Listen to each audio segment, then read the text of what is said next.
What's up, Bruin Nation? We're here with Angelina Martin of the women's soccer team, catching up with some of our student athletes while they're still away.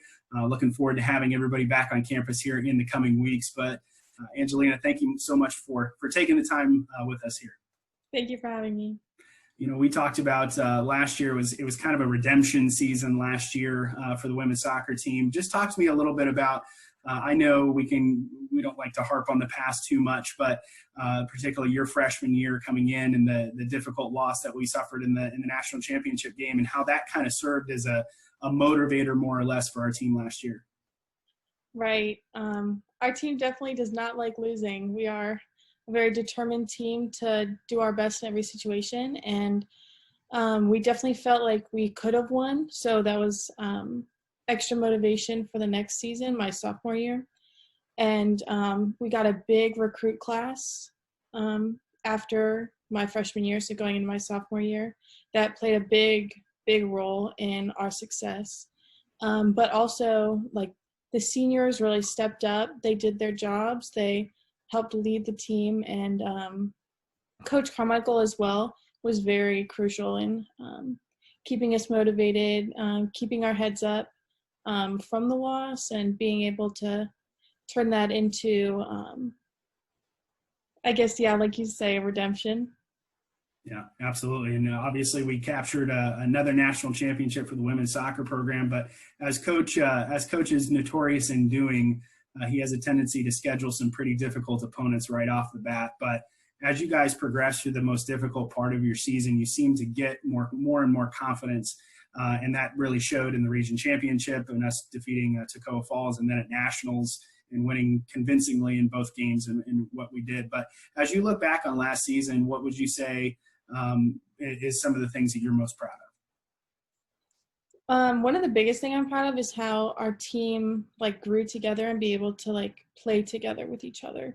So no matter how good each individual person is, I really think a team, if they're not able to play well together, they're not going to succeed. And so a team that's close and supports each other is going to play better, in my opinion. And so throughout the season, we learned how each other plays, what each other can handle, how we go about critiquing, encouraging, supporting each other. And so working out those little kinks was definitely helpful and I think crucial in our success.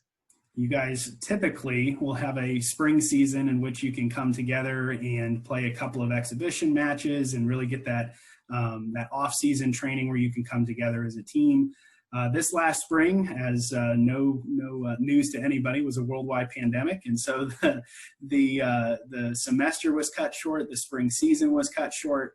I know that is got to be an added level of difficulty for a team. I know you guys look forward to coming together that spring season and training together, working hard in the off season. So what was kind of those first emotions that you guys were feeling when you found out we're not going to get any spring season really, and on top of that our semester is final right here on campus and we're done? So obviously, the initial shock, oh, I guess it's over, that was it.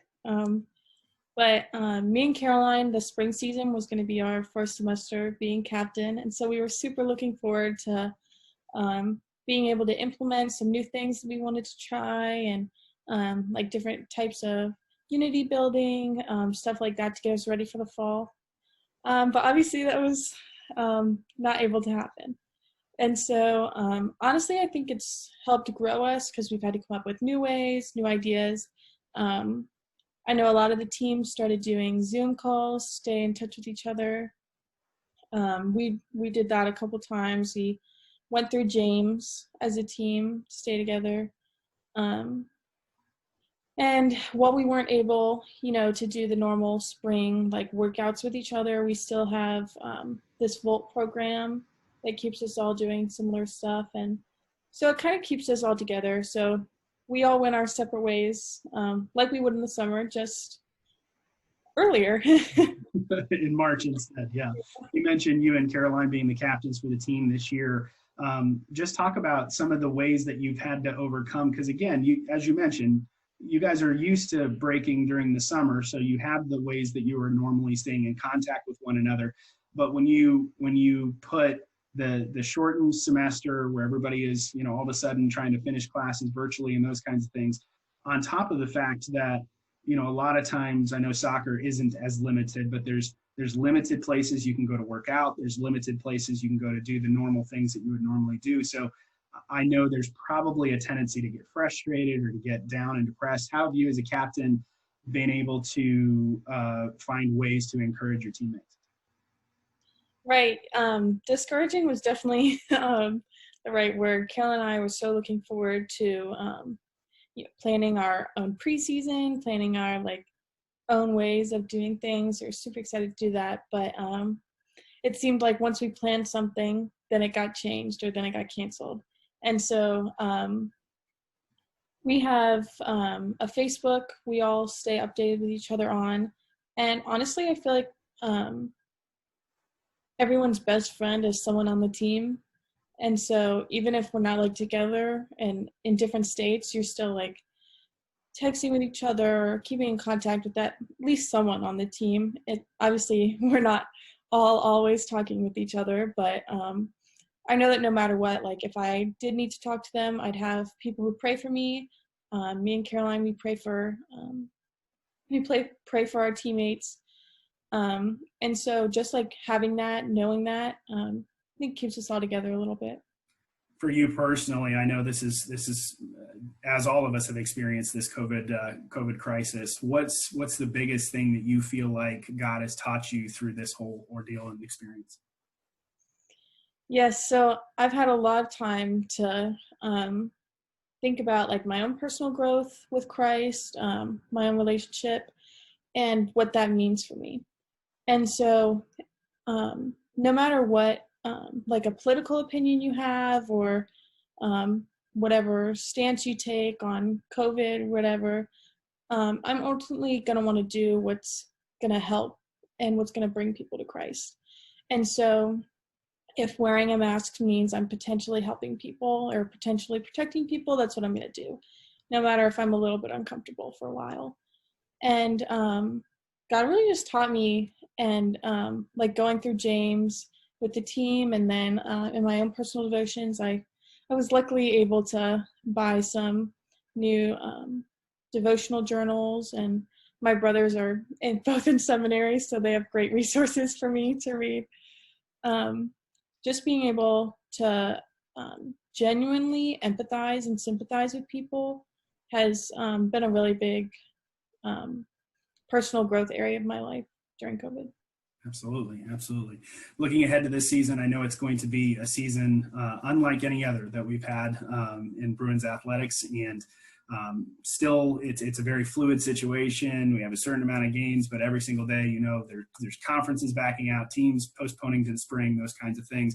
So again, putting your captain hat on, how do you keep the team and yourself motivated, knowing that what you're planning and preparing for could be shortened, could be delayed, could be whatever the case may be? Yeah, luckily I have a lot of super self-driven people on our team. We've got some great girls who are willing to put in a lot of work by themselves. But there's always the anticipation that motivates people, So even if we don't if everything was to absolutely just cancel, and which hopefully fingers crossed does not happen, me and Caroline are the only juniors, Kendall's the only senior, and Courtney as well, but there's still a next season. There's still going to be more. This is not the end of the road for most of us. So we still have something to anticipate for and get excited for. And we know that if anyone's played clubs, that you can lose a lot if you chill out for a while of soccer. So trying to stay just watching soccer games, keeping your soccer IQ up, keeping your love for the game, just little things I think help motivate us. Yeah, absolutely. As you guys are welcoming in another pretty big recruit freshman class again this year, it's Coach Carmichael, man. The guy's just a genius when it comes to recruiting. But you remember what it was like coming on and being part of the team the first couple of weeks and those kinds of things. What are the things that you and the other upperclassmen are going to do to welcome these newcomers who are coming in, especially with everything that we have going on. Yes, this season is like the preseason part has gotten canceled, right? So it's just practices and all that before the season. But when we all finally actually get to school, I was, trying to brainstorm ways that we can all like get together or do something. But that's the weekend my brother's getting married, so I'll actually be in Michigan. So that switches it up a little bit. But I know Caroline and the rest of the others, we do like a freshman buddy situation. And so we obviously have a little bit more recruiters than freshmen, or returners than freshmen. So I've asked that like they go help out their freshmen, make sure they're good to go when they get here on campus. Yeah, and so that'll help, I guess, a little bit. Yeah, absolutely. It'll be a great season and a great, we're anticipating getting you all back on campus and having the Bruins back around. It'll be fun to have you guys back visibly in front of us rather than just here virtually. So Angelina Martin, goalkeeper for the women's soccer team, thanks again for the time today. We appreciate it. Thanks, Johnny.